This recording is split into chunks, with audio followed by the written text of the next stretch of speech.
Ang intense ng mga kaganapan ngayon sa abot kamay na pangarap sapagkat manginginig sa takot si Moira dahil sa mangyayaring hindi niya inaasahan.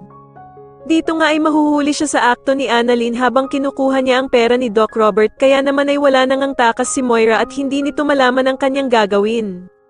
Samantala ay masisira ang mga plano ni Moira dahil sa makakabanggaan ni Bala Hadja si Annalyn at dito nga ay mukhang namukan nga daw siya nito.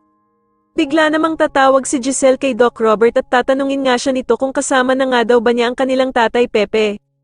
Pero sasagutin naman siya ni Doc Robert na hindi pa daw niya kasama si Lolo Pepe at nasa basurahan nga daw ito sa tapat ng pinto. Agad namang manlulumo si Giselle nang malaman niyang hindi pa din kasama ni Doc Robert si Lolo Pepe at hindi pa nga daw niya ito naliligtas. Samantala ay mukhang lalaki ang chance ni Lynette na makatakas sa mga tauhan ni Moira dahil sa makikita siya ng kanyang kaibigan na si Doc Enriquez. Subalit magbabago nga ang isip ng mga dumukot kay Lynette at dito nga ay hindi na pera nito ang gusto ng mga tauhan ni Moira, kaya naman ay magpapagawa na naman sila kay Lynette ng iba. Sa kabilang banda naman ay laking gulat nila Nurse Ibon at Doc Enriquez nang makita nilang dalawa si Moira sa loob ng palengke. Dito nga ay magugulat silang dalawa at magtataka kung bakit nga daw nandoon ang bruhang si Moira.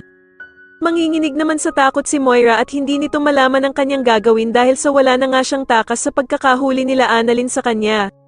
Sa tingin niyo dito na nga kaya malaman nila Annalyn at Doc Robert na si Moira talaga ang totoong dumukot kay Lolo Pepe at makulong na kaya ang bruhang si Moira, mas lalo na nga talagang nagiging exciting ang mga susunod na kaganapan kaya naman ay mas lalo pa nating abangan ang mas lalong gumigandang abot kamay na pangarap. Maraming salamat po sa inyong panonood at sana po ay mas subscribe niyo ako. Maraming salamat po.